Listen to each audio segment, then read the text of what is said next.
Welcome back to the Chanel, where we dive into the most jaw-dropping tales of betrayal and payback. Today's story is one that will leave you on the edge of your seat. Imagine discovering that the two people you trust the most are hiding the darkest secret from you. What would you do? How far would you go to get even? Our story today is titled, "Found Out My Best Friend and Boyfriend Were Having an Affair, Here's How I Got My Revenge." Let's get right into it. I never thought I'd be the girl to say this, but here I am, heart shattered, trust broken. It's funny, isn't it? How one moment can turn your entire world upside down. That moment for me? Finding those videos. God, even thinking about it makes my stomach twist. I was at Lara's, my supposed best friend since forever, celebrating her brother's 22nd birthday. The house was buzzing with people, laughter echoing off the walls, drinks flowing like there was no tomorrow. And me? I was floating through it all, tipsy and carefree, until I wasn't. Laura had disappeared outside, mingling or whatever, and I decided it was selfie time. Her phone was lying around, and we always shared everything, so I didn't even hesitate. A few goofy shots later, I had this brilliant idea to send them to myself, for memories. That's when everything changed. Typing in my name, I paused. Ethan's name popped up just below mine. Why? Why would my boyfriend and my best friend be texting? Curiosity morphed into suspicion, morphed into action. I clicked on his name, my heart racing, and that's when I saw them. For videos, thumbnails glaring back at me with a story I wasn't prepared to read. The first video was enough to burn every memory of us to ashes. Ethan, blindfolded, and Laura, very much not, in a way that screamed betrayal. They were intimate, to put it mildly. Each video escalated, their actions a stark contrast to the love and trust one thought we shared. I felt like I was outside my body, watching someone else's life implode. The room spun, my heart pounded, and I had to get out. I couldn't breathe, couldn't think. I left the party without a word to anyone, especially not Laura. Ethan's been calling, voicemails piling up with him crying, begging for a chance to explain. But what's there to explain? The videos spoke volumes, volumes of lies and deceit. And Laura? She's been radio silent. Guilt, maybe? Or just indifference? Hard to tell with a backstabber. Now, I'm here, sitting in my room, replaying that night over and over. The betrayal by the two people I trusted most has left me reeling, unsure of how to move forward or if I even want to confront them. Part of me wants to scream, to make them feel a fraction of this pain, but another part wonders if silence is the best revenge. What do you do when your world crumbles? When the two people you loved and trusted the most leave you questioning everything? I guess I'm about to find out. The night was supposed to be simple. Can you give Laura a ride home? I asked Ethan, my voice muffled by the phone and the sounds of the bustling cafe where I worked. It was just a favor, nothing more. Ethan, always the charmer, agreed without a second thought. Of course, babe, no problem at all, he assured me, his voice a smooth balm to my frazzled nerves. Little did I know, that ride would mark the beginning of the end. I was pulling an all-nighter at the cafe, the kind of shift that leaves you questioning your life choices. Meanwhile, Laura was out, living it up at a graduation party. She'd been my rock since we were kids, but that night, she became something else entirely. When I finally got a break, my phone lit up with a message from Ethan. Lara's home safe. Heading back to our place now. Relief washed over me, quickly followed by exhaustion. I trusted Ethan implicitly, and Laura was like the sister I never had. It never crossed my mind to doubt either of them. But then, things started to shift. Lara's texts became more frequent, her questions about Ethan more pointed. "How's Ethan doing? He's such a sweetheart for giving me a ride." Her words, innocent on the surface, began to carry a weight that I couldn't shake off. "And Ethan?" He just laughed it off, his usual easygoing self, oblivious to the storm brewing on the horizon. The first seeds of doubt were planted the next time we all hung out together. Lara, who was always more jeans and a t-shirt than anything else, showed up in a dress that left little to the imagination. She clung to Ethan's every word, laughing a little too loudly at his jokes, her eyes lingering on him a little too long. It was subtle, but undeniable. Something had shifted in the dynamics of our trio, and I found myself on the outside looking in. I tried to brush it off, to convince myself that I was reading too much into it. After all, they were just being friendly, right? But the nagging feeling in the pit of my stomach wouldn't go away. It was like watching a car crash in slow motion. You know what's coming, but you're powerless to stop it. "Ethan?" I found myself asking one night, the words slipping out before I could think better of it. "Is everything okay with you and Lara?" His response was immediate, a perfect blend of confusion and concern. "Of course, babe, why wouldn't it be?" He pulled me close, his embrace meant to reassure, but the seeds of doubt had already taken root, growing with every passing day. As I lay in his arms that night, the silence between us spoke volumes. The affair might not have been out in the open yet, but the foundation of trust we'd built was starting to crumble. And with each passing moment, I felt myself slipping further away from the two people I loved most, caught in a web of betrayal that I never saw coming. The moment I thought about confronting them, my heart raced like it was trying to beat its way out of my chest. The idea alone felt like stepping off a cliff. Ethan and Lara, the two pillars of my world, suddenly seemed like strangers. Am I just being paranoid? I whispered to the empty room, half hoping for an answer that never came. Ethan's behavior didn't help, if anything, it only tangled my thoughts further. He was the same loving, attentive boyfriend he'd always been, maybe even more so. Flowers, just because. Surprise dinners, his warmth enveloping me in a way that almost made me forget the storm clouds gathering in my mind.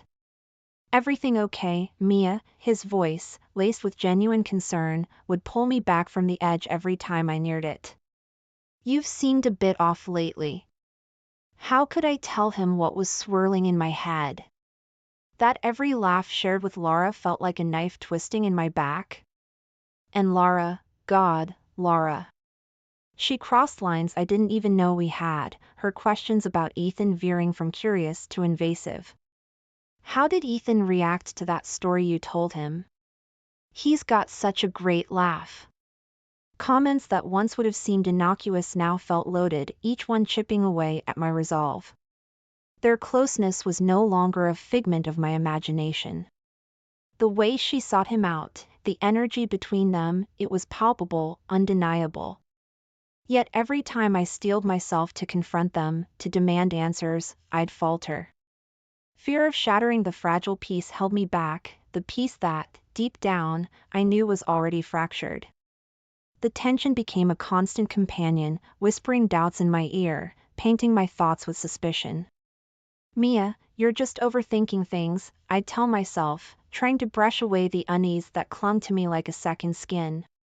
But the harder I tried to ignore it, the louder it became. One evening, as I watched Ethan and Lara laughing together over something trivial, something inside me snapped. The laughter wasn't for me. I was on the outside looking in on a connection that had somehow shifted away from our trio, excluding me, isolating me. I needed to talk to someone, anyone who could offer perspective without the emotional turmoil clouding my judgment. My mom, always my sounding board, answered on the first ring. "Honey, what's wrong?"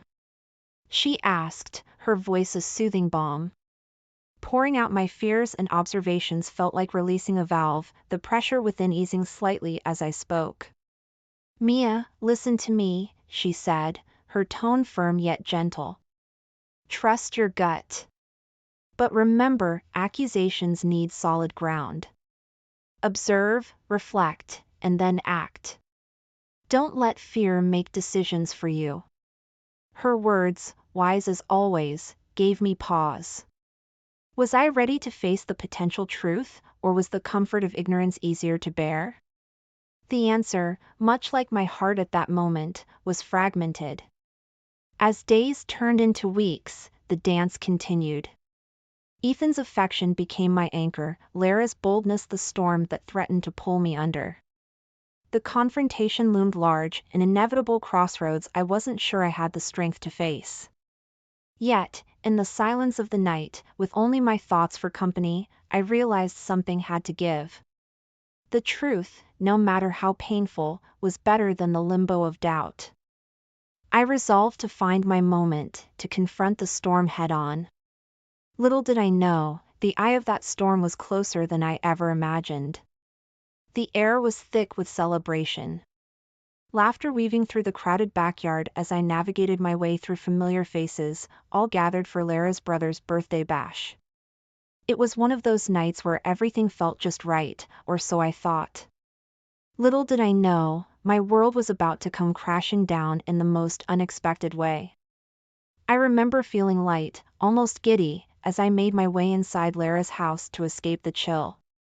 The warmth of the interior hit me, a welcome embrace from the crisp night air. That's when I spotted Lara's phone, casually left on the kitchen counter among a clutter of party debris.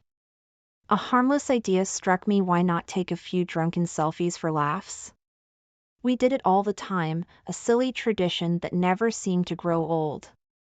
Flicking through the camera roll to find my latest series of goofy faces, I noticed the messaging app open in the background. An innocent glance turned into a curious peek, and that's when I saw Ethan's name, popping up in a way it had no right to. My heartbeat accelerated, a mix of confusion and a creeping dread taking hold as I tapped on his name, driven by a force I couldn't resist. The screen loaded, and suddenly, I wasn't in Lara's kitchen anymore. I was somewhere far off, a place where trust and love went to die. Videos, 4 of them, each a knife twisting deeper into my heart. My fingers trembled as I pressed play, each second unraveling the life I thought I knew. The first video was a blow I couldn't have prepared for. Ethan, my Ethan, with Lara in a way he was only supposed to be with me. Blindfolded, vulnerable, and completely unaware I would ever witness this. Their laughter, touches, the intimacy of their betrayal, it was all there, laid bare for my disbelieving eyes.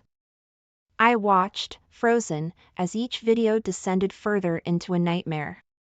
There they were, the two people I trusted most in the world, sharing moments meant for us, for me and Ethan.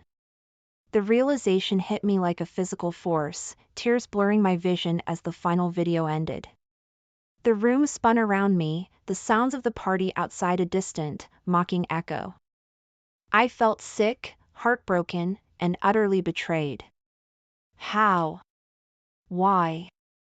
Questions spiraled through my mind, but deep down, I knew the answers wouldn't change the raw, aching wound inside. I left the phone where it lay, a Pandora's box of shattered illusions. The urge to confront them, to scream and demand explanations, surged within me. Yet, my feet carried me away, out of Lara's house, away from the scene of my world's quiet collapse. The night air no longer felt crisp, it was cold, a chill that matched the sudden ice in my veins. As I walked, the images played on a loop in my mind, a cruel highlight reel of betrayal. Ethan's and Lara's laughter echoed in my ears, a soundtrack to the unraveling of my trust.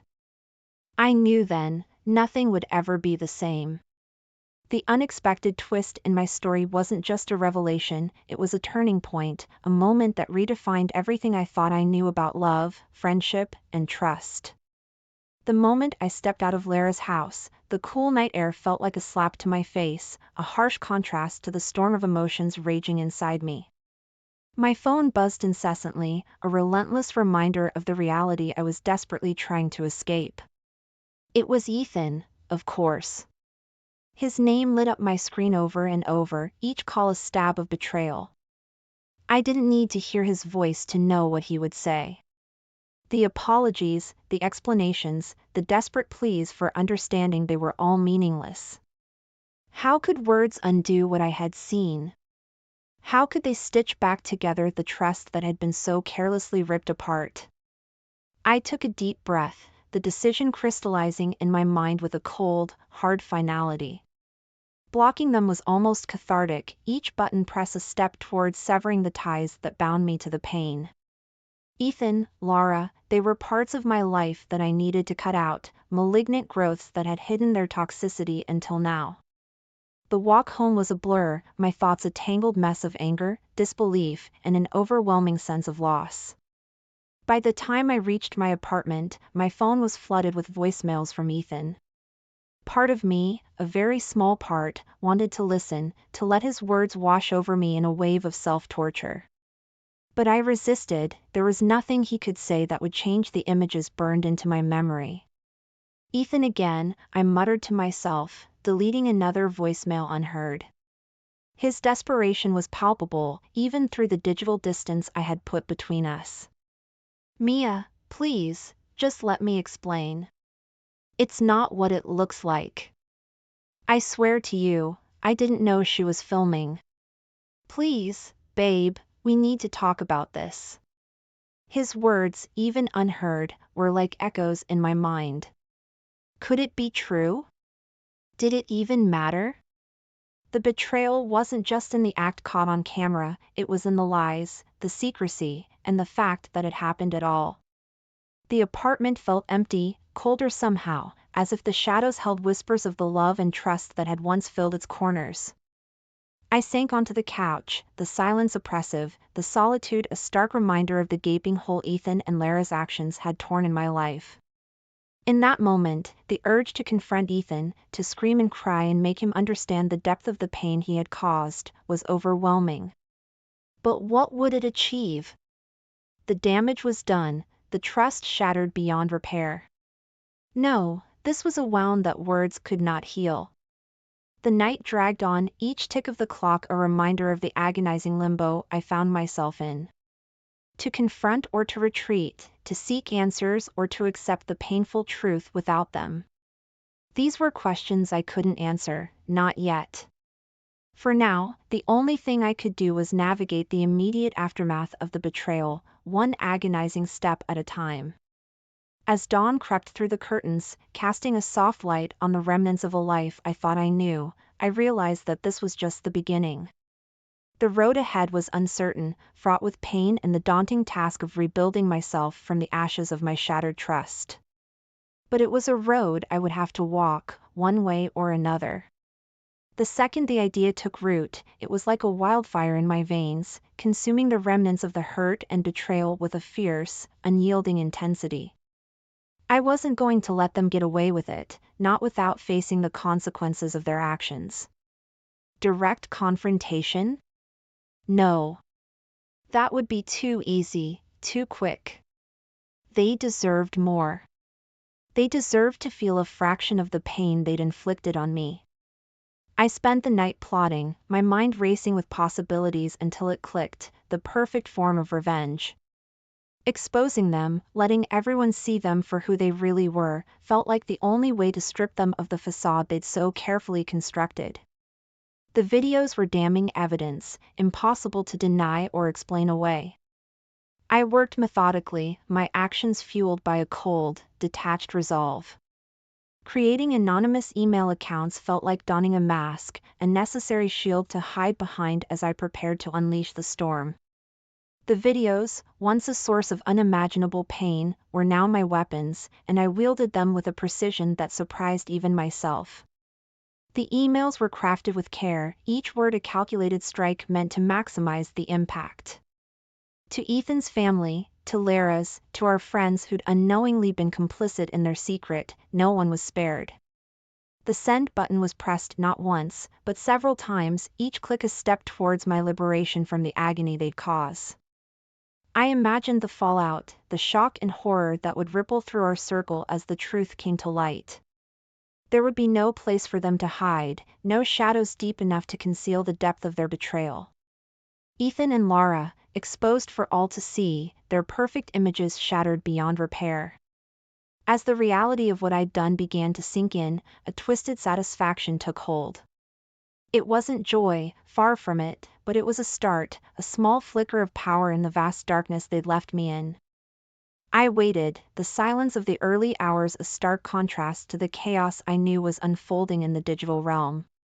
My phone remained silent, a testament to the anonymity of my revenge. Yet, I could almost hear the whispers, the shocked gasps, and the inevitable fallout. Ethan and Laura, once inseparable, would now be united in disgrace, their betrayal laid bare for all to see. This wasn't forgiveness, nor was it a path to healing. But in that moment, it was enough. Enough to give me a sense of control, a brief respite from the crushing weight of my shattered trust. As dawn broke, casting a soft light on the remnants of my old life, I knew that nothing would ever be the same. But maybe, just maybe, I could start to rebuild, piece by fragile piece, in the aftermath of the storm I'd unleashed. The silence of the morning after was deafening, each tick of the clock a heavy, echoing reminder of the storm I had unleashed.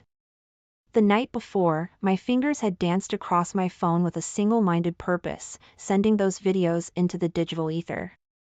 It was a calculated move, cold and precise, aimed at exposing the betrayal that had torn my world apart. Now, as dawn broke, the reality of what I had done began to settle in, heavy and inescapable. My phone buzzed relentlessly, a constant barrage of messages and notifications. The digital world was ablaze with the scandal I had ignited. Ethan and Laura, once pillars of my life, were now the epicenter of a social earthquake, their reputations crumbling under the weight of their actions.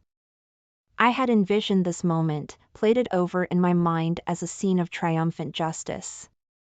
But as I scrolled through the messages, the expected surge of satisfaction eluded me. Instead, a hollow emptiness gnawed at my insides, a realization that no amount of revenge could undo the pain or fill the void left by their betrayal. The opportunity for confrontation came unexpectedly, at a gathering of mutual friends. The room was thick with tension, whispers darting through the air like arrows, each glance heavy with unspoken words. Ethan and Laura stood together, isolated, their eyes searching the room until they found mine. The moment was charged, a crackling anticipation of the inevitable clash. Ethan stepped forward, his face a mask of regret. "Mia, please, can we talk?" His voice was low, tinged with a desperation that might have once moved me. Laura stood by his side, her eyes downcast, a silent plea hanging between us. The words I had rehearsed for so long suddenly felt hollow. "There's nothing left to say," I responded, my voice steady but devoid of warmth. "You both made your choices, and now you have to live with them." The finality in my tone left no room for arguments or excuses. Turning my back on them, I walked away, leaving their apologies unacknowledged. It was a moment of closure, but not the kind I had imagined. There was no sense of victory, no triumphant exit. Just a deep, aching sadness for what had been lost. In the days that followed, the fallout from the public exposure was impossible to ignore. Ethan's friendships deteriorated, his social circle shrinking as the reality of his actions set in. Laura faced a similar fate, her once vibrant presence now a shadow, tainted by the choices she had made. As I watched from a distance, the consequences of my revenge unfolding, a bitter truth settled in my heart. The destruction of their social lives, the isolation they faced, it didn't bring me peace. Instead, it served as a constant reminder of the betrayal, a wound that refused to heal. In the quiet moments, when the noise of the world faded into the background, I was forced to confront the scars that the betrayal had left on my soul. Trust, once given so freely, now felt like a luxury I could no longer afford. The walls I had built around my heart were higher, stronger, a fortress to protect me from the pain of betrayal. The journey from love to betrayal, from betrayal to revenge, had brought me to this place, a place of reflection, where the cost of my actions lay bare before me. Despite the successful revenge, satisfaction remained an elusive shadow, a reminder that some wounds run too deep to be healed by retribution alone. In the end, the downfall of Ethan and Laura was not a story of victory. It was a tale of loss, a cautionary reminder of the fragility of trust and the price of vengeance. As I moved forward, the lessons of this chapter etched deep in my heart. I knew the road to healing would be long and uncertain. But it was a road I was ready to walk, one step at a time, in search of a peace that revenge could never bring. The morning light crept through the curtains, casting a soft glow across the room, illuminating a new chapter in my life. The past few months had been a whirlwind of emotions, a tumultuous journey through betrayal, pain, and ultimately, growth. As I sat at my desk, surrounded by textbooks and notes, I couldn't help but reflect on how far I'd come. My studies and part-time job had become my sanctuary, a place where I could lose myself in routine and responsibility, away from the chaos that had once consumed my life. Each day was a step forward, a testament to my resilience. I had learned to guard my heart, to see the red flags I had once so naively ignored. It was a cautious stance, one where I was constantly aware of the shadows of my past. Ethan's attempts to reach out had been a steady background noise, a reminder of the life I had left behind.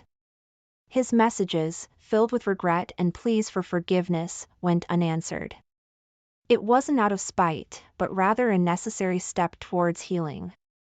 I had moved on, leaving him to grapple with the consequences of his actions. It was a chapter closed, a lesson learned. Lara's fate was a mirror to the consequences of betrayal. The vibrant, carefree friend I once knew had become a shadow of her former self, isolated by the very actions she thought she could hide. The backlash was swift, a social exile that left her grappling with guilt and loneliness. It pained me to see her fall so far, but it was a path she had chosen, a stark reminder of the fragile nature of trust. Despite the scars, the pain had carved a path to new beginnings. My world, once so narrowly focused on Ethan and Laura, had gradually expanded, welcoming new faces, new friendships. It was a cautious process, each new connection forged with a wisdom born from betrayal. Trust was no longer given freely, it was earned, a precious commodity that I guarded with vigilance. The final lesson, the silver lining in the stormy clouds of my past, was a profound understanding of my worth. Betrayal, while a bitter pill to swallow, had taught me the value of self-respect, the importance of setting boundaries, and the necessity of walking away from those who no longer served my best interests. It was a painful journey, but one that had ultimately led me to a place of strength and empowerment. As I turned my attention back to my studies, the noise of the world outside fading into a distant hum, I realized that the betrayal, though a defining moment, was no longer the anchor it had once been.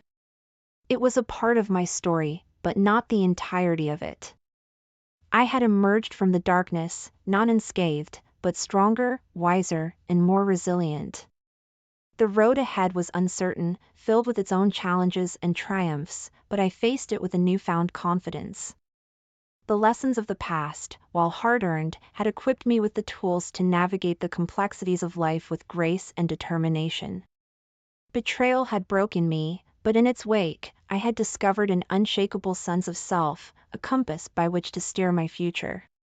And so, with a deep breath, I embraced the day, ready for whatever lay ahead, secure in the knowledge that I was no longer the person I had once been. I was stronger, wiser, and infinitely more capable of facing the world on my own terms. The final lesson had been learned, and with it, a new chapter had begun.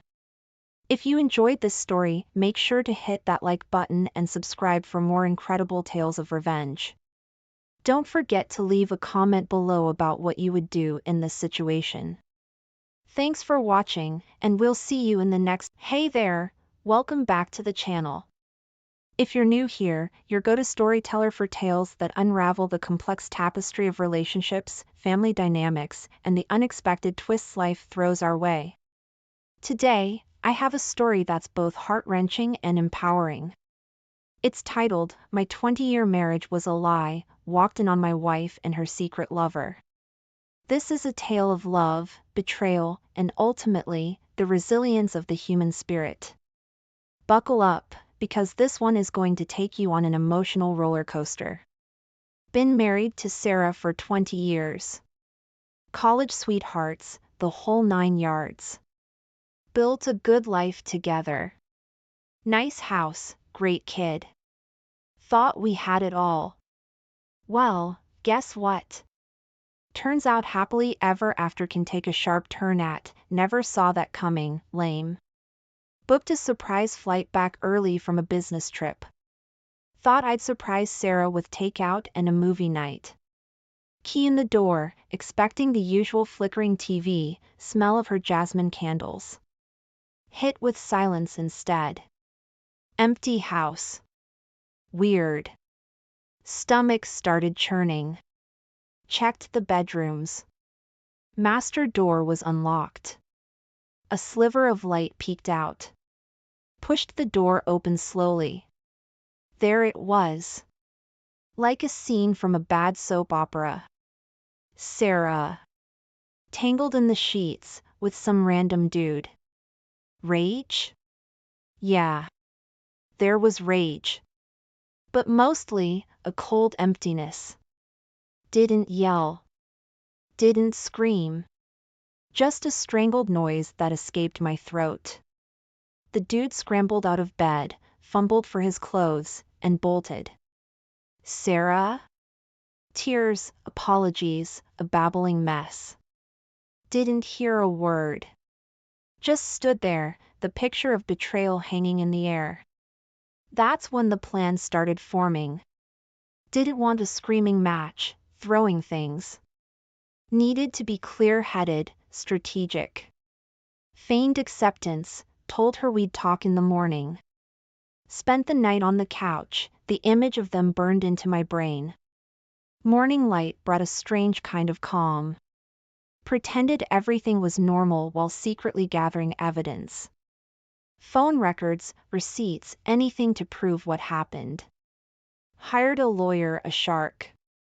The kind who takes no prisoners, especially cheating spouses. Sarah noticed the lawyer. Panic set in. She tried talking, pleading. Didn't care. The truth would come out, and she'd pay. The lawyer was good. Found hidden bank accounts, a trail of secret art sales Sarah had been keeping from me. Turns out, while I was grinding away at work, she was playing the starving artist with a secret stash. The divorce was brutal. Exposed the affair in court filings. Sarah became the town pariah. The other guy vanished without a trace. Justice, in a way. Got full custody of our son.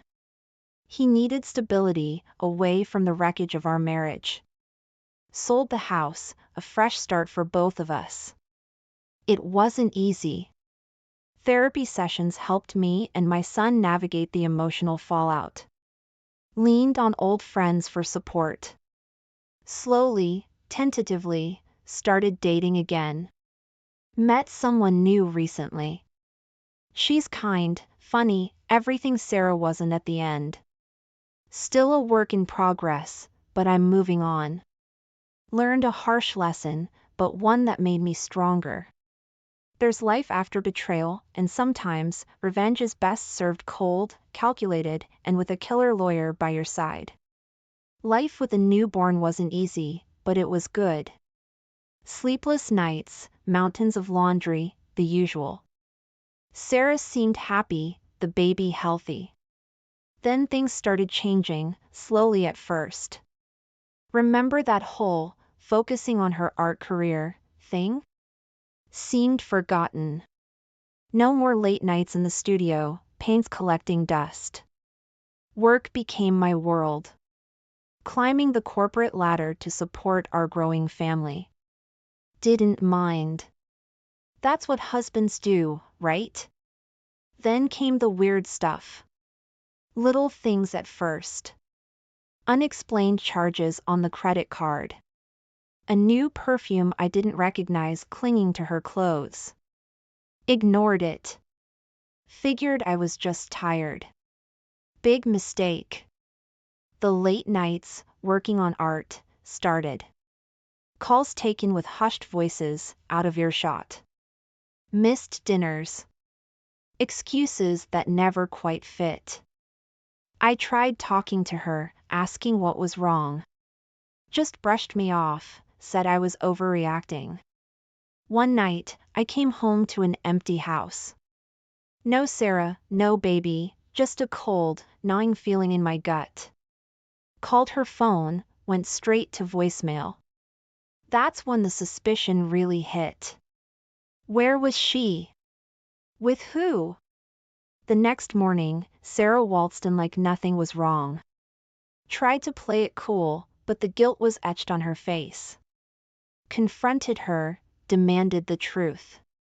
Stuttered excuses, tears, the whole drama queen routine. Didn't buy it. Something bigger was going on. That's when I knew this wasn't just a rough patch. This was betrayal, and I wasn't going to let her get away with it. Didn't yell. Didn't scream. Just a quiet determination settled in my gut.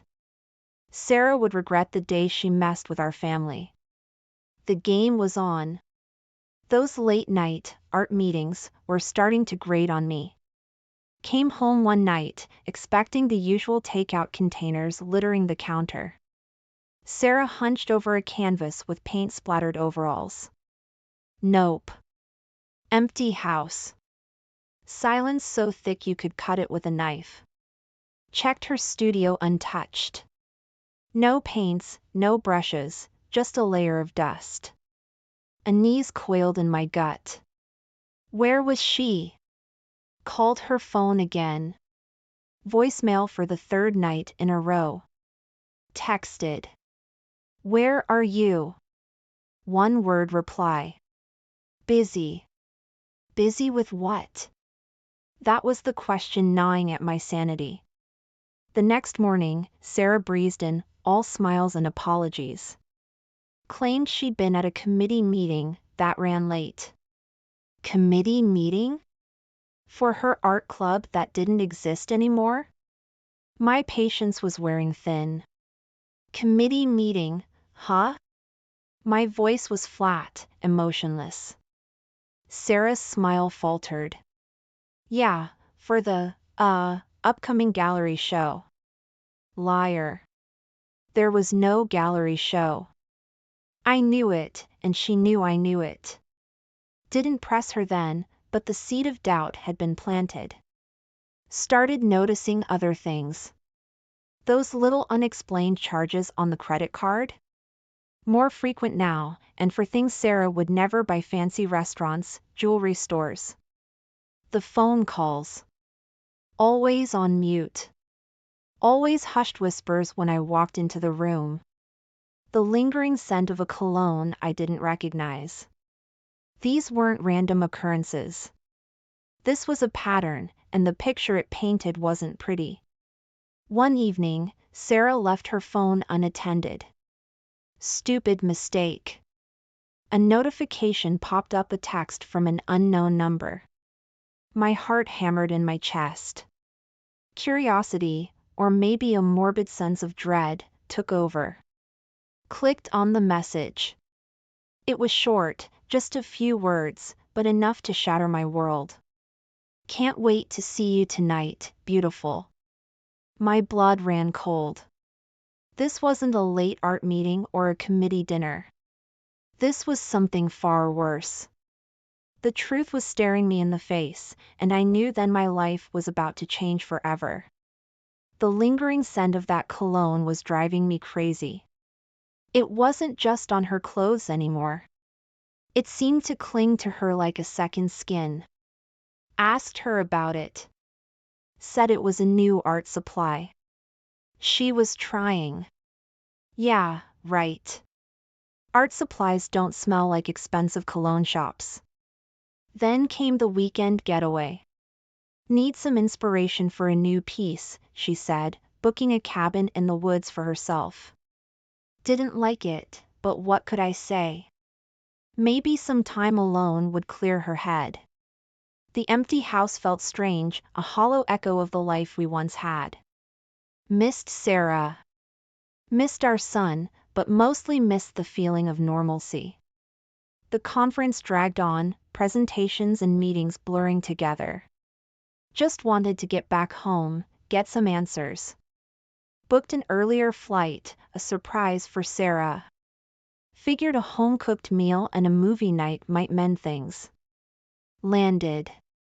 Grabbed takeout, keys in hand, picturing a cozy evening. Nope. Reality check time. Walked in the door, expecting the usual flickering TV, smell of her jasmine candles.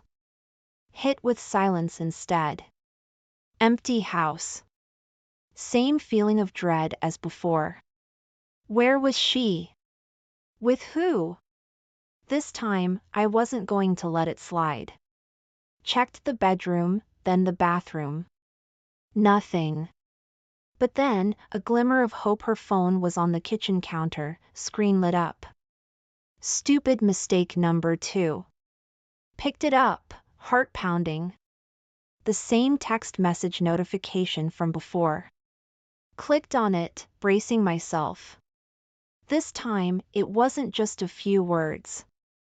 It was a full-blown conversation, a lovey-dovey exchange that made my stomach churn. Didn't need to read the whole thing. Enough was enough. The pieces of the puzzle finally clicked into place. The late nights, the perfume, the weekend getaway. It was all there, black and white, a digital betrayal staring me in the face. Anger surged through me, hot and potent. But then, a cold logic settled in. Panic wouldn't help. Needed a plan. Needed revenge. Served cold and calculated. Sarah had shattered our life, and I wouldn't let her get away with it. The game was on, and this time, I was playing to win. Didn't even slam the phone down. Just stared at the screen, the sickening confirmation burning into my brain. Betrayal. Raw and unfiltered. My wife, in our bed, with another man. The life I thought we had, shattered in a million pieces. First came the rage. Blind, primal fury that choked the air out of my lungs. Wanted to scream, to tear things apart. But then, something unexpected happened. The rage receded, replaced by a cold, steely calm. Dangerous calm. Sarah walked in then, all smiles and, "How was your trip?" Didn't flinch.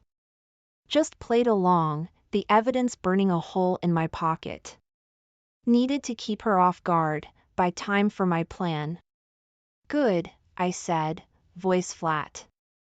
Early flight, figured I'd surprise you. Her smile faltered for a second, just a flicker of unease I didn't miss. The next few days were a blur. We slept in separate rooms, a tense silence hanging heavy in the air. Sarah kept trying to talk, to explain. Ignored her. Didn't need her lies, not anymore. Focused on gathering proof. Downloaded phone records, checked credit card statements. Hired a lawyer, a shark my friend recommended. The kind who takes no prisoners, especially cheating spouses. Costly, but worth every penny. The lawyer was good. Found hidden bank accounts, a trail of secret art sales Sarah had been keeping from me. Turns out, while I was grinding away at work, supporting our family, she was playing the starving artist with a secret stash. Livid doesn't even begin to describe it. The confrontation was anticlimactic. The lawyer laid out the evidence, cold and hard. Sarah crumbled, tears streaming down her face. Didn't feel a shred of pity, just a deep-seated disgust. The divorce was brutal. Exposed the affair in court filings, let the town know what she'd done. She became the town pariah, the scorned wife. Karma, I guess. The other guy vanished without a trace, probably for the best. Got full custody of our son. He needed stability, away from the wreckage of our marriage. Sold the house, a fresh start for both of us.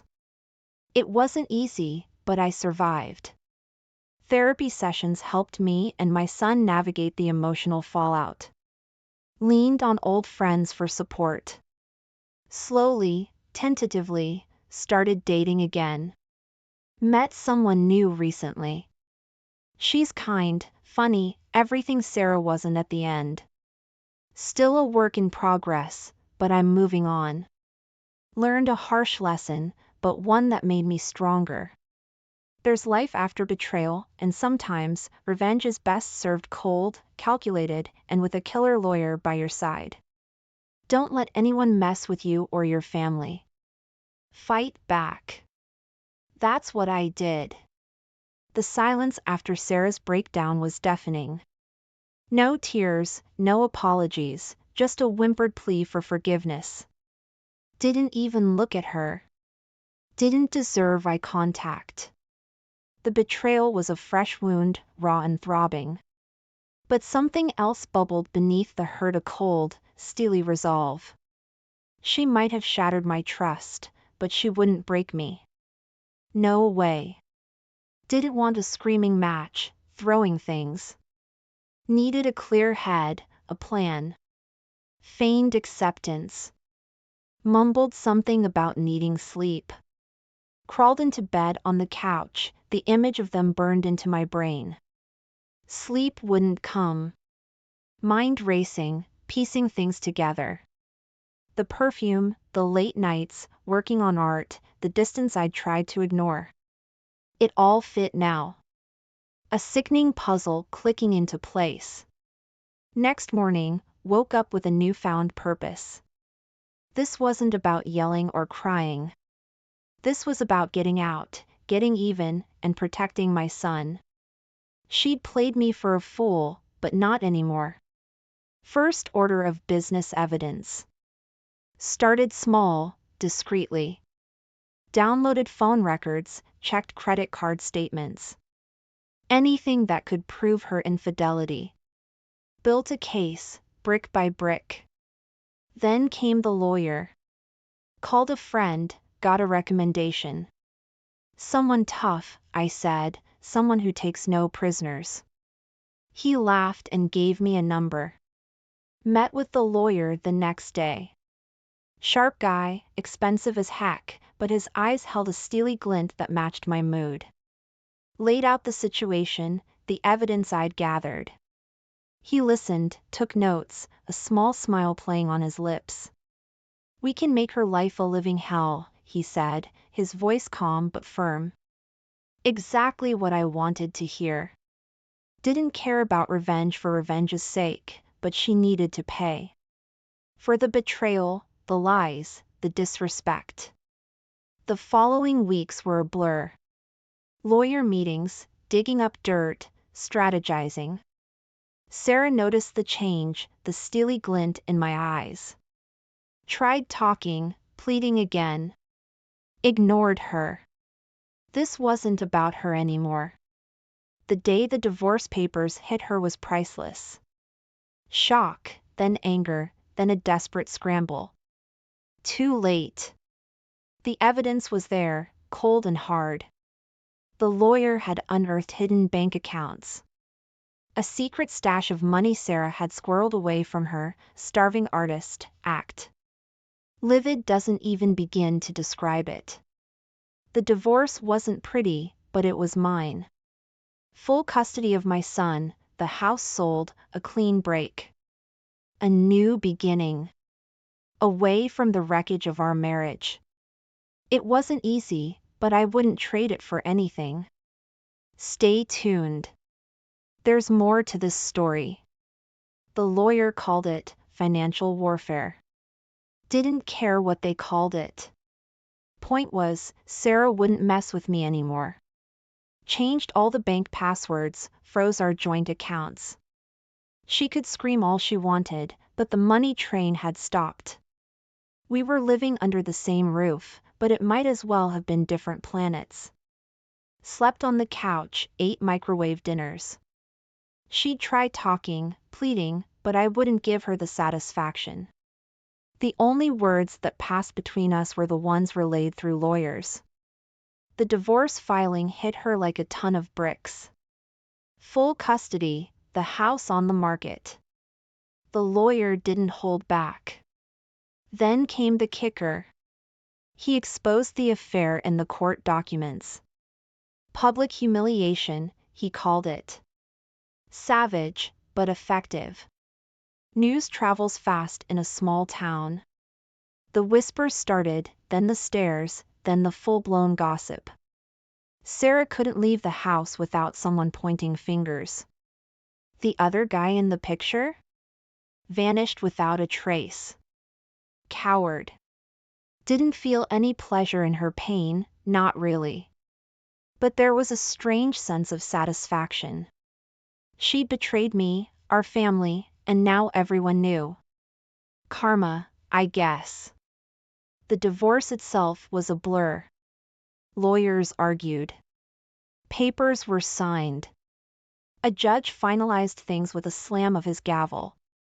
Sold the house quickly, a fresh start for both of us. Except, mine would be fresh and clean, hers, well, let's just say the town wouldn't forget anytime soon. Got full custody of my son, the most important thing in all of this. He was confused, scared at first. Therapy sessions helped, along with a ton of patience and reassurance. Slowly, we started rebuilding our lives, piece by broken piece. There were lonely nights, of course. Empty chair at the dinner table, the silence echoing in the house. But there were good days too, filled with laughter and board games, the simple joys of father and son. Then, one day, something unexpected happened. Met someone new at a local coffee shop. She was kind, funny, everything Sarah wasn't at the end. We started talking, then going out for coffee more often. Maybe, just maybe, there was a chance for happiness again. It's been a long road, full of twists and turns. But I learned a valuable lesson. Life throws you curveballs, but you gotta keep swinging. Now, with my son by my side and a bright future ahead, I can finally say this. I'm moving on. And Sarah? Well, let's just say she's a chapter in my life that's permanently closed. The lawyer called with an update, a smirk in his voice. Found a little surprise, he said. Turns out, Sarah's starving artist act was a bigger lie than I thought. He'd uncovered a trail of secret art sales, hidden bank accounts, years' worth of hidden income. Blood pressure spiked, but the lawyer just chuckled. This changes everything, he said. He was right. With this new evidence, the divorce settlement took a sharp turn. Significantly sharper assets ended up on my side of the table. Sarah? Well, let's just say she walked away empty-handed, besides the clothes on her back. Didn't feel sorry for her, not one bit. She played me for a fool, used me as a financial crutch while squirreling away money for her secret life. Now, she could reap what she sowed. The custody battle was the toughest part. Sarah put on a show, the devoted mother act.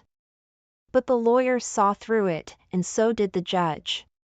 My son, bless his confused little heart, just wanted things to go back to normal. Therapist reports, school records, even Sarah's erratic behavior during the hearings, it all painted a clear picture. The judge's decision was music to my ears. Full custody to me, Sarah got visitation rights, but supervised. A bitter victory, but a victory nonetheless. Sold the house, a place filled with too many memories, both good and bad. New beginnings for both of us, I suppose. Except, mine would be with a clean slate and a happy son by my side. Hers? Well, the town wouldn't forget her little escapade anytime soon. Single fatherhood wasn't easy, but it was rewarding. School plays, soccer games, scraped knees, all the little moments that mattered. My son was healing, slowly but surely. The therapist said it would take time, but seeing him smile again, genuinely smile, made it all worth it. Then, life surprised me again. Met someone new at a local coffee shop. She was kind, funny, everything Sarah wasn't at the end. We started talking, then going out for coffee more often. Maybe, just maybe, there was a chance for happiness again. This whole ordeal changed me. More cautious, yes, but not cynical.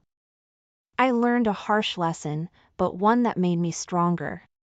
Life throws curveballs, but you gotta keep swinging. And sometimes, when you least expect it, good things come your way. So, here's to new beginnings, to second chances, and to finally moving on. The road ahead is clear, and for the first time in a long time, I feel optimistic. And to Sarah, thanks for the reminder that even in the darkest moments, there's always light on the other side. Wow, what a journey!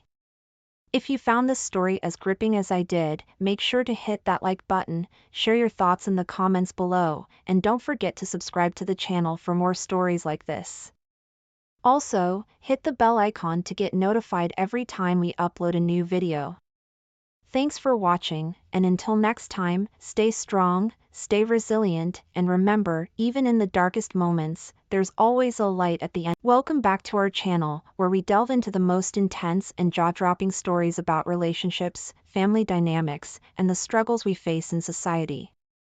Today, we have a story that will leave you absolutely stunned. Imagine being in a marriage for 15 years, trusting your spouse implicitly, only to find out she was cheating on you while you were recovering from a serious injury. Not only that, but she also tried to use her position as an attorney to threaten and belittle you in court. Join me as we unravel this shocking tale titled, "My Attorney Wife Cheated on Me While I Was Recovering from Surgery and Threatened Me in Court." This story is called "Accident Attorney Gets Hammered for Her Infidelity." I actually thought I would never be on a forum, but here I am sharing my story of my wife of 15 years, who is a prominent accident attorney who had caught cheating on me with another attorney. I don't have any kids. She has a daughter from a previous relationship who shares a place with another woman. My wife never married and I am in my second marriage. My wife is 46 and I am 48. She had this attitude that she was invincible because she was an attorney and the judge would see things her way. Our bedroom life went straight to zero. Once I got injured on my job, I work construction and most of the time our jobs are seasonal. So when work is slow, I have to take odd jobs to make up for the lost wages. My wife was very supportive and attentive in the beginning. I wasn't mobile as much, and I had to depend on her in the beginning stages after many surgeries. My injury was, I fell from a scaffolding and broke my left arm and left leg and foot. I was in the hospital for a few weeks and had to have surgery to repair my arm, which they placed a metal rod in it. And in my leg, they had to put a steel plate and 6 screws. It was a very long process of healing. I was out of work for almost 2 years. My wife had to take on a lot more cases because we had bills that still had to be paid. She started working longer hours and sometimes she wouldn't come home until late at night. I would already be in bed because I was on so many different pain medications that I couldn't stay up later than 9 p.m. She would come home. Sometimes she would be in a bad mood and I would ask her what was wrong. And she would say that she was just tired from working all day. I started to notice little things that were odd. Like she would wear this perfume that I had never seen her wear before. And when I would ask her what it was, she would say, "Oh, I just found it at the store and I liked it, so I bought it." I also noticed that she was taking more showers than usual and she started working out more. I didn't think anything of it. After all, as a prominent accident attorney, she was swamped with accident cases. When she started her law career, she started out making almost $85,000 a year. Now, she has surpassed $150,000 a year, and she has carried the load for us for the last 2 years. I never made as much money as she did. I made pretty decent money, but nowhere near my wife. My wife was the first to go to college in her family, and she was the first to become an attorney. And she was very proud of her accomplishments. I am very proud of her too, but I started to feel like I was not good enough for her because I didn't have a college degree, and I felt like she was always working and I was just sitting at home, not doing anything. Over the last couple of months, I started noticing she would come home and text on her phone a lot. I really didn't think anything of it. I thought maybe she was talking to one of the other attorneys regarding the case or one of her girlfriends. One night when my wife came home from work, we talked for a little bit. Then she said she was going to take a shower and she left her phone on the kitchen counter. I usually don't look at her phone, but I did this time to my surprise. I couldn't get in. She had a password on it. My heart started beating fast because she has never had her phone locked the entire time we have been married. The next day, when my wife went to work, I asked a good friend of mine to come over to my place so I could talk to him. I told him what happened and he said, "If you suspect something, don't make any accusations without proof. Don't make the mistake I did." Then he said, "Listen, if you want, we can put a GPS tracker in our car to see if she is up to something, or you could hire a private investigator." I told him, "No, I am not hiring a private investigator. I can't afford one." We agreed on the GPS tracker and decided when she came home, we would do it late at night while she was asleep. Well, my friend would install it. We have a 3-car garage that sits away from the house a little. The few days pass and my friend installed the GPS tracker app on my phone, and I didn't notice anything suspicious the first 3 days she was at work, and the tracker showed her leaving work and coming straight home on the 4th night. That's when my suspicions were confirmed. My friend had come over a little after 9 p.m. and I made a comment to him that my wife is usually home by now. The first thing my friend said was, "Check the app." The GPS tracker showed that my wife was not at her job. She was in a residential area in a wealthy neighborhood that I knew she didn't have any business being in. I told my friend to drive there. We drove around the neighborhood until we saw her car parked in the driveway of a large home. We waited for about 30 minutes. Then we saw my wife walking towards the car. She was carrying a garment bag and a small suitcase. She put them in the trunk of her car. Then she got in the car and drove off. We followed her to a hotel. We waited for about an hour. Then we saw her come out of the hotel with a man. They were laughing and joking. And they all of a sudden kissed each other. My friend, who thinks fast on his feet, whipped out his phone and took a photo and a small video clip of them kissing. He looked over at me and said, "I am sorry, man." I had tears in my eyes. I was in shock. I couldn't believe what I was seeing. I told him it was okay. I needed to see it with my own eyes to believe it. We sat there and watched as they got in her car and drove off. We followed them to a restaurant and we watched as they went inside. As they were walking into the restaurant, this man had his hands on my wife's butt. My friend just shook his head. I was fuming, but I couldn't do anything with a bum leg and bum arm from my fall. I told myself right then and there, I need to get a grip and start taking care of what I needed to. My friend told me if I needed a place to stay, I can stay with him until I get on my feet again. As the days went by, my friend and I continued to spy on my wife and get as much video and photos as we could. We later found out that the guy she was seeing is another attorney who works with her, and he is married as well. But we both wondered where his wife was. Come to find out, his wife is in the hospital fighting COVID. So, my plan was to call an attorney here in Georgia, and he opened my eyes a little. First thing he said to me was, if you file for divorce and you sleep with your wife, after you have filed, you won't get any alimony. I said to him, why is that? He said, if you sleep with her and you know she has cheated, you will not get any alimony. It means you have forgiven her. So, what do you want to do? I told the attorney to go ahead and start the divorce process. And I would be filing for alimony as well. I immediately got on the phone with my friend and asked him to meet me at my house to help me pack some things while my wife was at work. She has been coming home late anyway, so we had time. I get to my house and my friend is already there. I just took most of my clothes, my computer and some other odds and ends and followed him to his place. At about 1:16 in the morning, my wife sends me a text and asks where I am. I don't respond. I just let her wonder. To my surprise, when I didn't respond to her text, she didn't reach out anymore. Maybe she knew something was up, I don't know. The next morning, my attorney calls me and says that my wife will be served with divorce papers soon, and he asked me what my living status was. I told him that I moved out of the house temporarily and I have not slept with my wife since I found out. Later in the day, my wife calls me, I don't answer and she left a voicemail asking me to please call her. She is worried about me. I am thinking, BS, she isn't worried about me. I simply called her back and told her I knew she has been cheating on me and I filed for divorce. She was blown away and she denied it. Of course, I told her I had proof and hung the phone up. Over the next few weeks, my wife was served with divorce papers.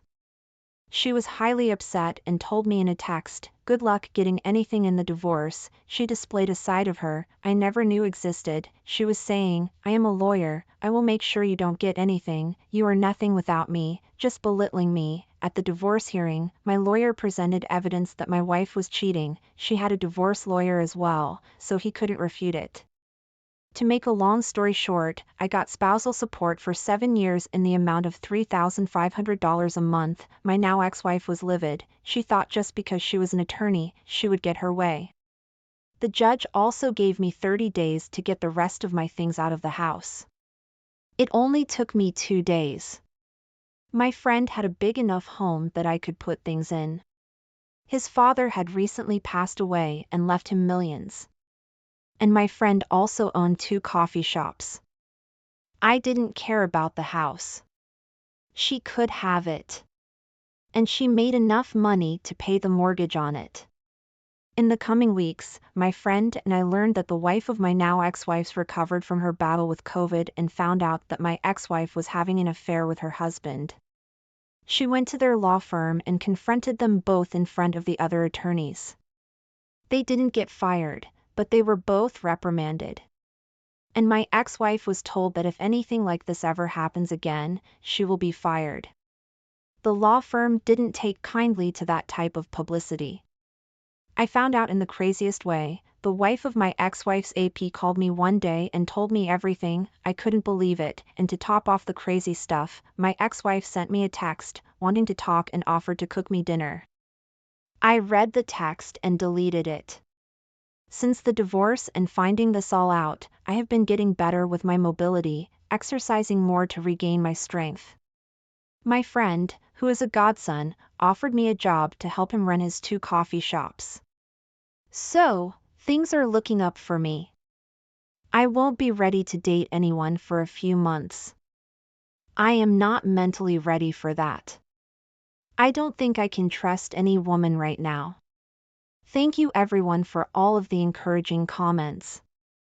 If you enjoyed the story, please like, comment, and consider subscribing to the channel for more content. I sincerely appreciate your time. Thank you for watching.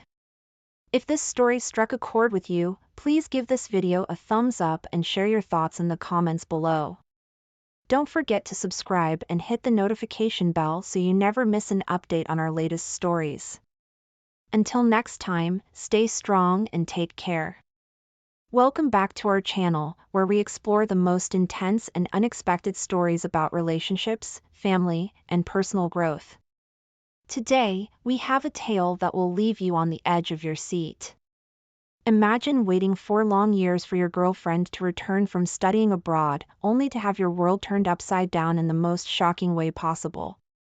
This is the story of trust, betrayal, and the quest for truth. Join me as we dive into this gripping story titled, "I Caught My Girlfriend Cheating with Her Friend's Husband and Then She Dumped Me." The chill of December didn't stand a chance against the warmth buzzing through me as I waited at the airport on December 15, 2023. For years felt like a lifetime, but today, she was coming home. My girlfriend, the one who jetted off to study abroad, leaving a gaping hole in my daily life, was finally returning, even if just for the holidays. I couldn't help but bounce on my heels, a goofy grin plastered on my face, ignoring the curious glances from other bystanders. When she finally emerged, slightly tipsy from the flight's indulgences, our eyes locked, and it was like we were the only two people in the world. The drive home was surreal. She was here, in my car, her laughter filling the space between us, cutting through the years of distance. She queued up a playlist of our songs, and somewhere between the airport and our apartment, in a moment charged with reunion's raw energy, we reconnected in a way we hadn't in years. It was spontaneous, a bit reckless, but it felt like reclaiming a part of us lost in time. Walking into our apartment, I caught her glancing at her phone more often than I remembered. There was a slight shift, a sort of secrecy in the way she'd angle the screen away from me. But hey, after years of long distance, trust was our foundation. I shrugged it off, attributing it to her needing to catch up on messages from friends or perhaps jet-lagged, making her crave some personal space. The next day, we ventured out for brunch at our favorite spot, the one where we had our first date. It felt normal, comfortable, and right. We talked, laughed, and shared glances that said, "I've missed this." The physical connection was undeniable, a reminder of the chemistry that had first drawn us together. It felt like we were picking up right where we left off, no distance or time could dampen what we had. Yet, as days passed, her phone became a constant companion during our moments together. Movie nights ended with her on one end of the couch, me on the other, and her attention firmly locked on her screen. I noticed, sure, but never brought it up. Why stir trouble when everything else felt so right? December 22nd rolled around too quickly, and she was packing up to spend Christmas with her family abroad. She promised we'd stay in touch, FaceTime every day, and share in the holiday spirit, despite the miles. It sounded perfect, but the reality was different. Getting her on a call became a Herculean task, each attempt met with excuses about family outings or bad Wi-Fi. Concern crept in, whispering doubts I was quick to silence. We did manage to connect on Christmas Day, though, and for a while, it was like nothing had changed. We laughed, reminisced, and made plans for the future. Plans filled with hope and shared dreams. But as the call ended, and I was left in the silence of my apartment, the joy of the moment faded, leaving me with an unease I couldn't quite shake off. Was I just being paranoid, or was the distance between us more than just physical now? The trust that had once been unshakable now seemed to have developed hairline cracks, invisible but ever present. As I lay in bed that night, staring at the ceiling, I couldn't help but wonder if the distance had changed us more than I'd realized, or if, maybe, I was just afraid of what the future held for us. The air was frosty when she returned on December 27th, but the chill inside wasn't from the weather. It was her, distant like she'd brought back a piece of the foreign winter in her heart. She was glued to her phone, her fingers swiping with purpose, her eyes rarely meeting mine. Even as I tried to close the gap between us on the couch, she'd subtly shift away, her phone always in hand. It was like she was physically there, but miles away in spirit. Then came December 30th, a day that started like any other but ended with my world turned upside down. "We need to talk," she said, the weight of those words hanging heavy between us.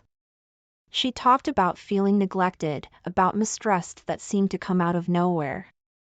I was blindsided, scrambling to find words, to understand where all this was coming from. I just think it's best if we end things, she concluded, her voice steady, her decisions seemingly final. Desperation kicked in. We can work through this, I pleaded, my mind racing to offer solutions, changes, anything. I can be better, more attentive, whatever you need.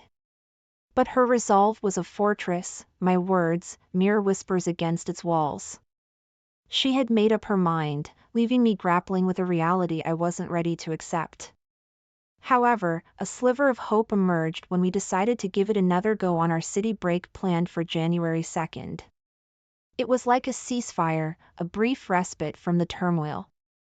Those days were a mix of the familiar and the tentative, moments of intimacy intertwining with bursts of laughter. It felt like navigating a minefield blindfolded, exhilarating yet terrifying, not knowing if the next step would bring us closer or set everything ablaze again.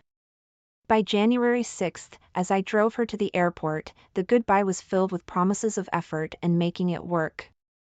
Yet, the unease lingered, a silent passenger on the ride back home. Her words said one thing, but the hesitation in her voice, the fleeting looks, told a different story.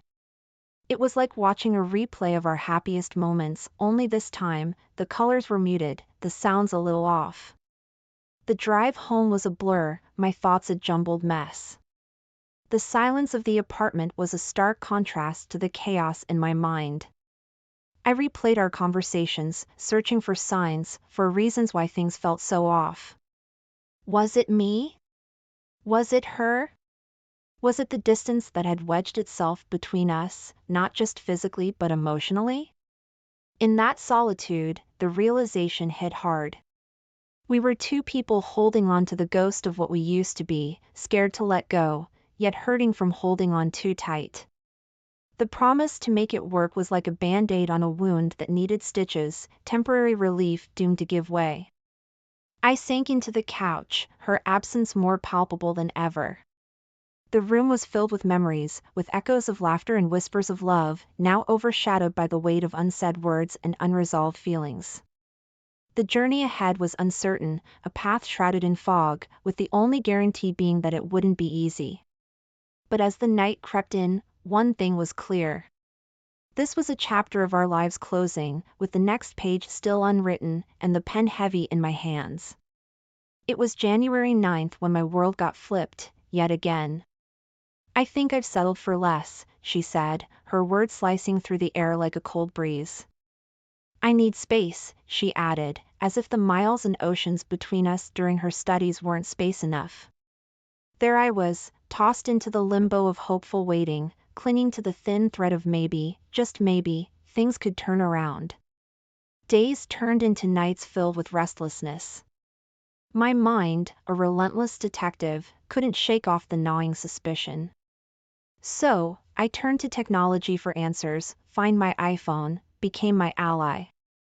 And there it was, her location pinging from the same, friend's, house over and over. Space?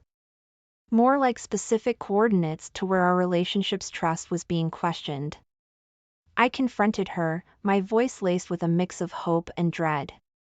So, this friend's place. You're there a lot, huh? Her response was quick, too rehearsed. Yeah, just hanging out, you know?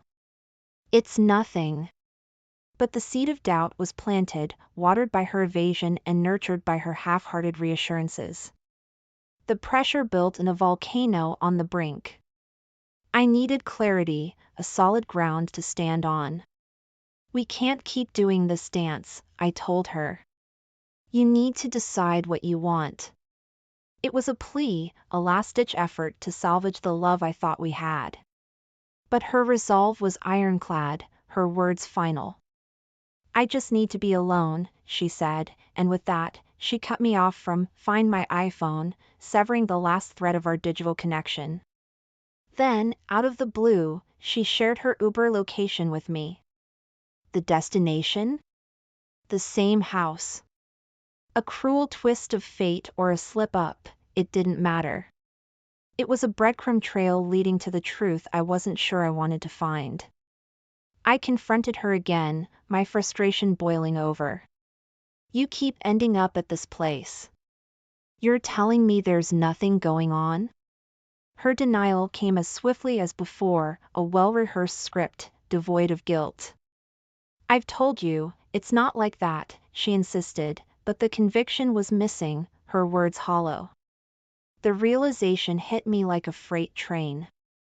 The person I loved, trusted, and waited for was now a stranger, her actions and words weaving a web of deceit I could no longer ignore. The fabric of our relationship, once woven with threads of love and trust, was now frayed, torn by lies and secrets. As I sat alone, the silence of the room amplifying the chaos in my mind, I understood that this was more than just about her needing space or finding herself. It was about respect, honesty, and the painful truth that sometimes, love isn't enough to bridge the gap between two hearts drifting apart. The chapter of us, once vibrant and full of promise, was closing, leaving behind a trail of what-ifs and memories fading into the backdrop of a love story that lost its way. The moment we blocked each other on all social media, it felt like plunging into an ice-cold ocean, the shock of it leaving me gasping for air. There I was, floating in a vortex of anxiety, doubt, and the kind of betrayal that eats at you from the inside out. The silence from her end was deafening, a stark contrast to the chaos unfolding in my mind. It was in one of those long, sleepless nights that I stumbled upon something that turned my world upside down. Spotify, of all things, became the unexpected witness to her infidelity. Their playlists, a digital tapestry of songs, each one a thread in the story of her betrayal. It was like discovering a secret language, one that spelled out my worst fears in melodies and lyrics. Driven by a cocktail of hurt and desperation, I dialed her number, my heart pounding against my chest. The phone rang, each tone a step deeper into the abyss. Then, a click. Hello? Her voice, once my comfort, now a sharp reminder of our fractured reality. Is it true? I managed, my voice barely above a whisper. There was a pause, heavy and loaded, before she hung up, a brief but definitive confirmation of my suspicions. Minutes later, my phone buzzed.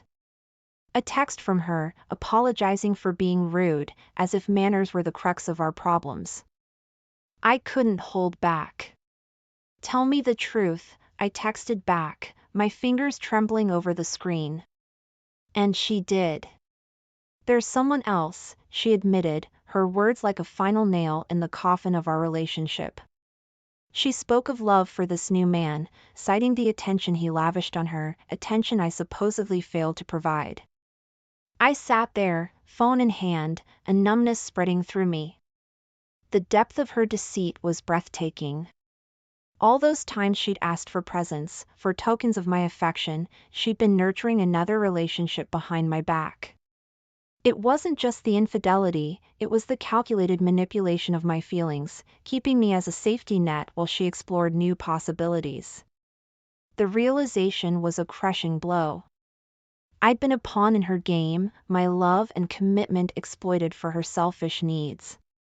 The weight of this truth was suffocating, pressing down on me until I felt I could no longer breathe. I was left to grapple with the shattered pieces of what I thought was a partnership built on trust and mutual respect. As I reflected on her actions, the scale of her betrayal unfolded before me. It wasn't an impulsive mistake or a momentary lapse in judgment, it was a series of calculated decisions made at the expense of my trust and emotional well-being. The person I had loved and trusted for years had become a stranger, her actions alien and cruel. In the aftermath, I found myself spiraling, each day a battle against the tide of emotions threatening to pull me under. The pain of her betrayal, the humiliation of being deceived, and the realization of my own naivety converged into a storm of despair. But amidst the wreckage, a painful clarity began to emerge. I understood that this wasn't just about her infidelity or the end of our relationship, it was a harsh lesson in self-respect and the importance of recognizing one's worth. The road to recovery would be long and fraught with challenges, but it was a journey I had to undertake, not for her, but for myself. As I faced the daunting task of rebuilding my life, I knew that the scars of her deceit would always be a part of me. Yet, in that moment of profound loss, I also found a glimmer of hope. Hope that, with time, I could learn to trust again, to love again, and most importantly, to forgive, not for her sake, but for my own. Just when you think you've got it all figured out, life throws you a curveball that knocks you off your feet. That was me, the guy who thought he had the perfect relationship, until the day I stumbled upon the undeniable proof of her betrayal. It was like a gut punch, the kind that leaves you gasping for air, questioning every moment, every memory. The discovery was just the beginning, the catalyst for a descent I hadn't seen coming. I found myself caught in a whirlwind of emotions, swinging wildly between wanting to fix what we had and burning everything to the ground in search of revenge. It was a toxic mix, one that began to eat away at the fabric of my daily life. Work became an afterthought, a place I showed up to but wasn't really present. Deadlines slipped by unnoticed, and projects that once ignited my passion felt like burdens. I was unraveling, thread by thread, and the worst part? I didn't even care. My family and friends, they noticed. How could they not? I was a shell of the man I used to be, hollowed out by anger and pain. They reached out, hands extended with words of comfort and offers of escape. But I pushed them away, too consumed by my own sense of betrayal to accept their help. I've got this, I'd say, a lie I told myself more than anyone else.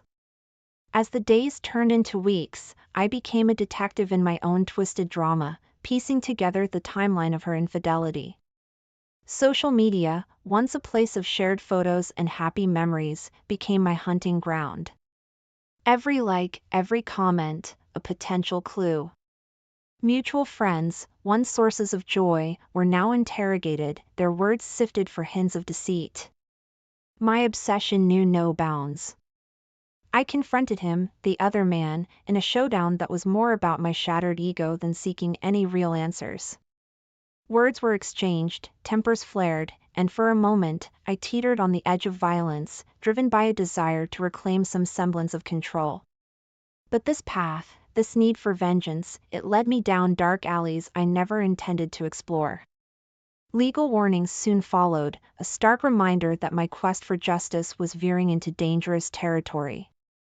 Privacy violations, they said, harassment claims, words that felt like handcuffs, restraining my every move. In a desperate bid for vindication, I turned to social media, airing our dirty laundry for the world to see. It was a mistake, a miscalculation driven by pain. Instead of rallying allies, I found myself more isolated, caught in the crossfire of divided loyalties. Friends I'd known for years chose sides, leaving me adrift in a sea of judgment and whispered conversations. Work, my once secure haven, became a battleground. My performance, hampered by sleepless nights and days spent in the grip of obsession, plummeted. Warnings turned into stern conversations, and eventually, the demotion came. It was a blow, not just to my career but to my identity, a confirmation of the failure I felt etched into every aspect of my life. I was lost, adrift in a storm of my own making, unable to see the shore. The man I once was, confident, driven, happy, seemed like a stranger, a distant memory overshadowed by the wreckage of the present. The pursuit of truth, of some semblance of justice, had cost me more than I ever imagined, leaving me to wonder if any of it was worth the price.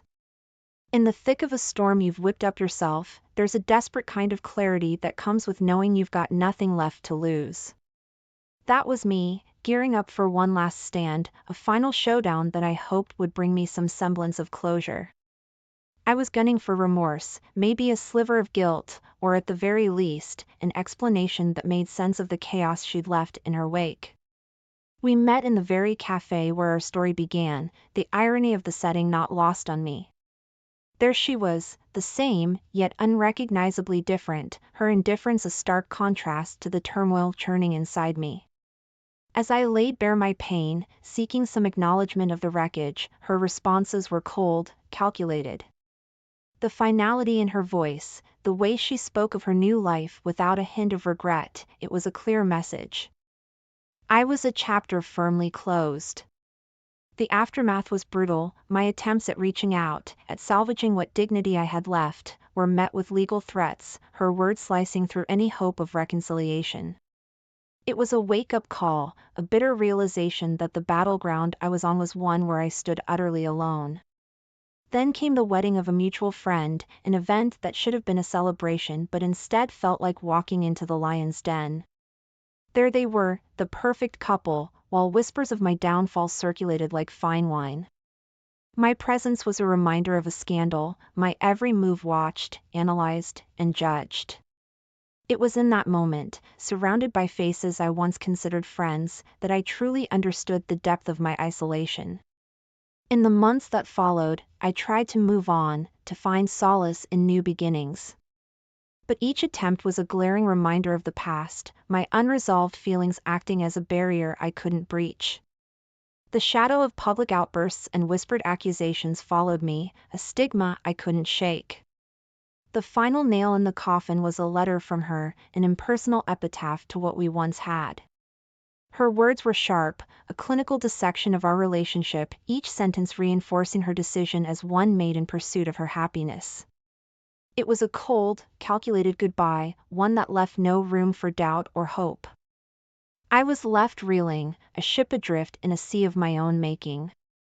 The realization that I had lost not just the woman I loved but everything that defined me was crushing. My dignity, my friends, even my sense of purpose, all casualties of a war I'd waged on myself. Professionally, I was a ghost, my once promising career a casualty of my inability to separate personal turmoil from my work. The day I lost my job was just another chapter in the tragic saga I'd authored, a tangible reminder of how far I'd fallen. Sitting amidst the ruins of what my life had become, I couldn't help but reflect on the journey that had led me here. It was a stark landscape, one where every choice, every action had contributed to my undoing. The pursuit of closure, of understanding, had cost me everything, leaving me to navigate the wreckage of a life I scarcely recognize. In the aftermath of heartbreak and betrayal, I found myself adrift in a sea of confusion and sorrow.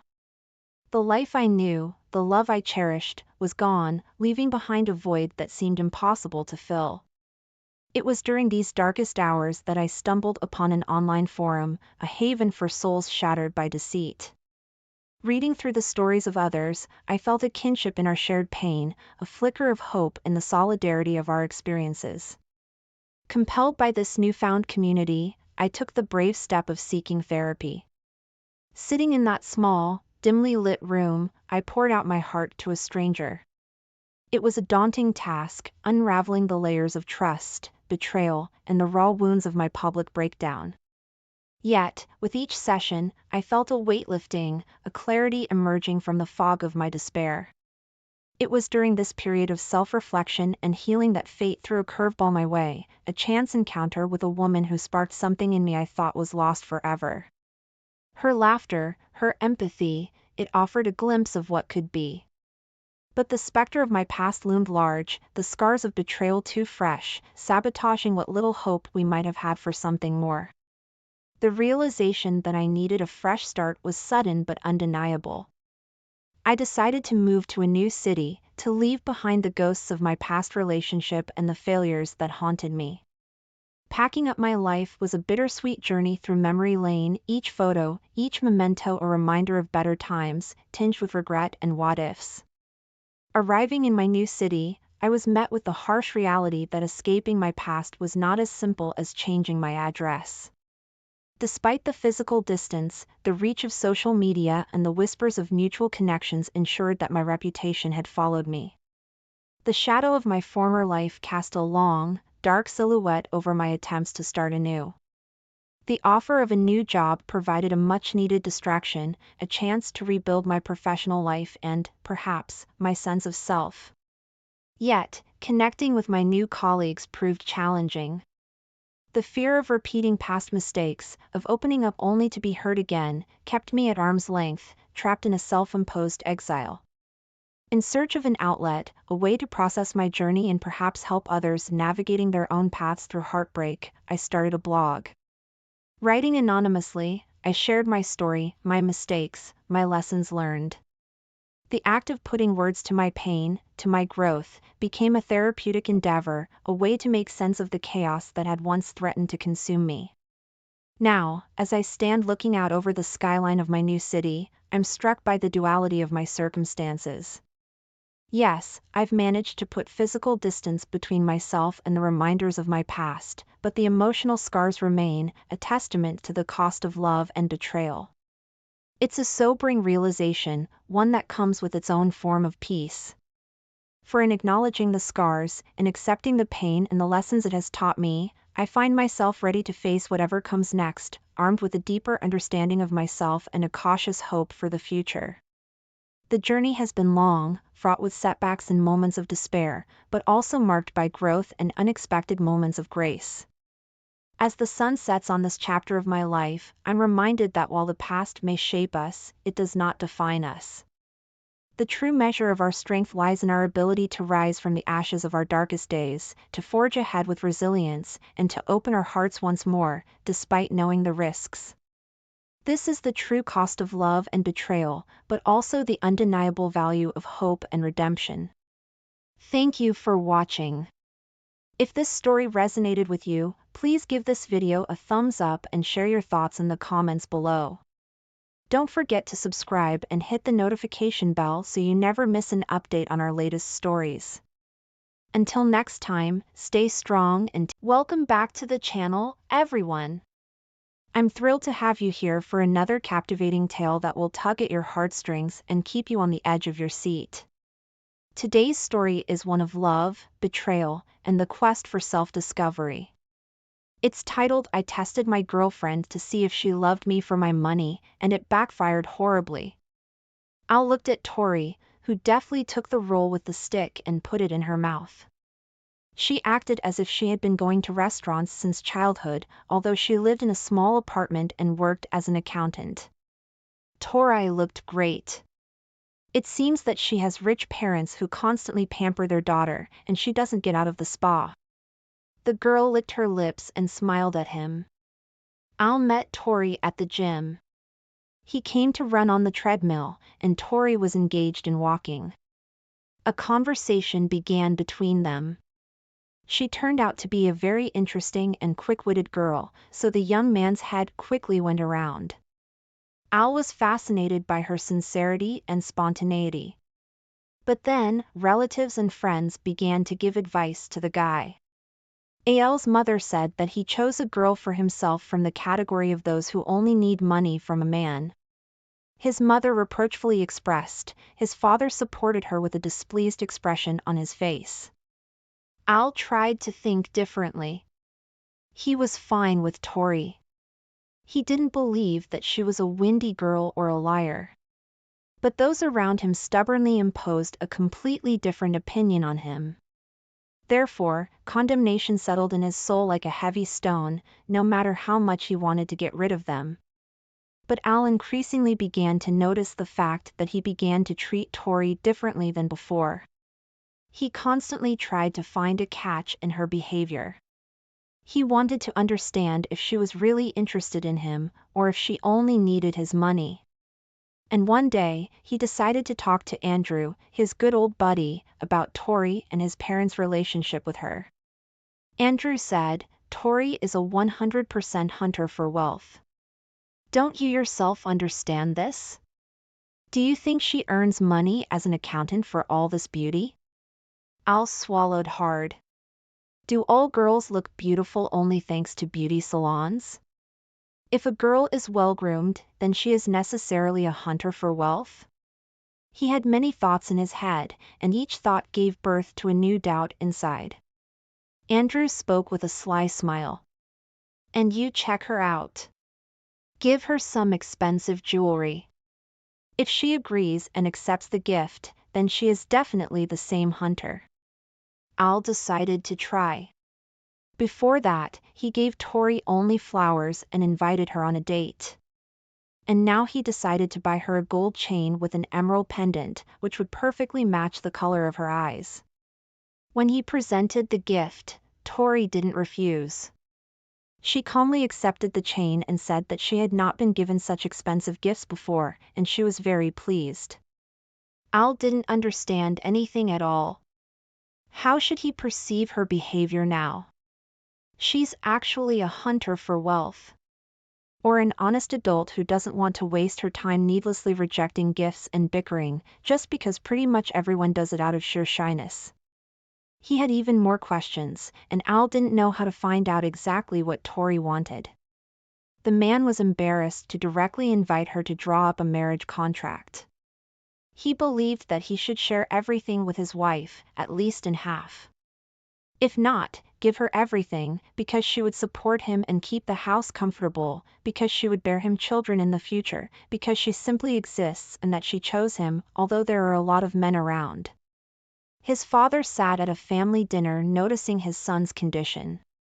Al didn't quite understand him. What? His father advised. Pretend to be bankrupt.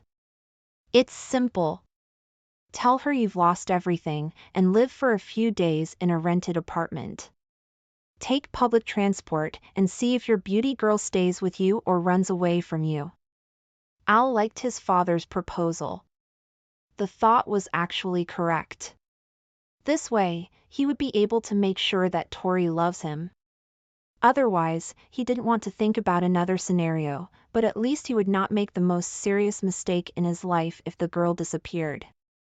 He would not marry the girl who needed only his finances.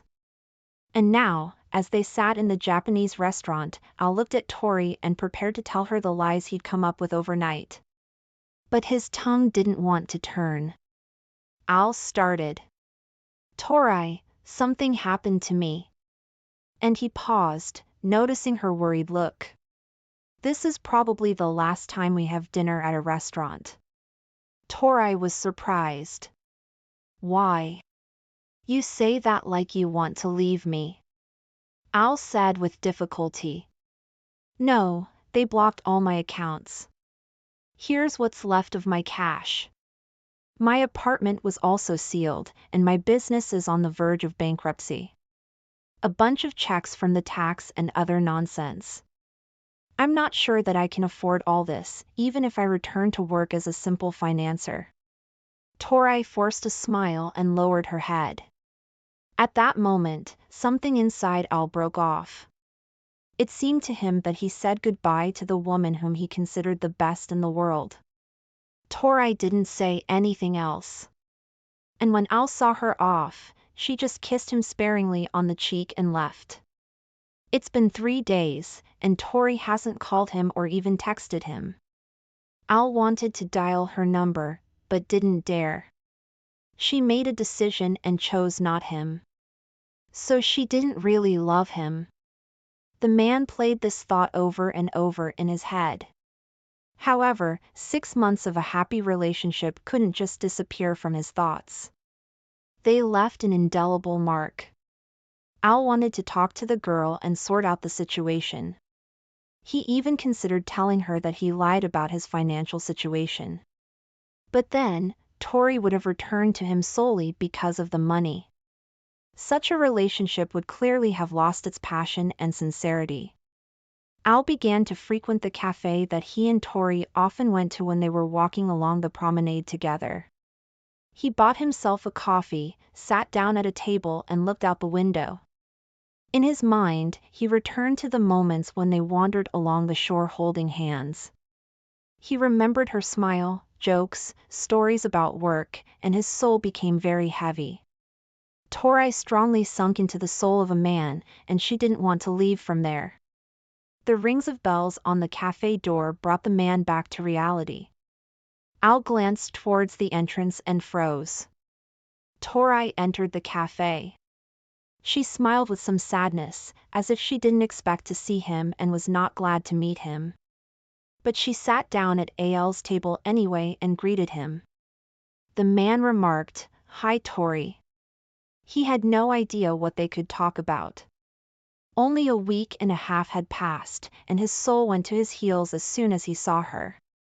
And in that second, he was ready to confess everything and ask her to come back because he missed her. He went crazy without her. The girl started first. "How are you doing? I see that everything is fine with your business. I recently saw your interview on TV." Al opened his mouth, but closed it because the waiter came, and he could at least gather his thoughts a little to properly express what was on his soul. Tori ordered ice cream and coffee with cream, and the waiter left. Al looked at the girl. It was hard for him to even breathe, being next to her and realizing that she couldn't belong to him, and that all her love was feigned. And now she approached him, most likely because she saw his interview on TV. "Tori, I have to tell you something." Al hesitated to reveal his lies, although he wanted to tell her that she had failed the test. She whispered, "Speak." Al said and lowered his head. There was no bankruptcy. He had no idea where this conversation would lead, but he had to open his soul and tell her that she broke his heart and maybe he would feel better. "You decided to test me. I knew about it from the very beginning, even when you started talking to me then. Why do you think I decided to disappear from your life?" Al's eyes went wide. He felt restless in his soul, as if he had been circled around his finger or were trying to do it now. "Then why didn't you say it right away?" Tori pursed her lips, turned to look out the window and said, "Did I have to tell you something? Almost from the very beginning, I felt distrust on your part. When we first met, I felt so warm and good with you. I was sure that I had found the very man I could rely on, whom I could trust, and that it would be mutual. But it didn't last long. After meeting your parents, I felt pressured. It hasn't let go of me for a second since that day. You started acting like you were eyeing me, like you wanted to catch me red-handed, like some kind of thief. And after meeting your friends, you began to find fault with me for all sorts of trifles. Al, do you think I didn't see the face you gave me that pendant with?" Tori touched her fingers to the chain that hung around her neck, and then she unfastened the clasp. She took off the chain with the pendant and placed it in front of the man. "You were waiting for me to start reacting like those naive girls who are waiting for such a gift. But when they receive it, they begin to pretend that it's so unexpected. You and I are both adults. Why did you have to arrange this test for me? Why didn't you trust me? Why do you doubt me? Didn't you feel my sincerity and love?" Al had nothing to say. His temples throbbed and all the words were scattered in different directions.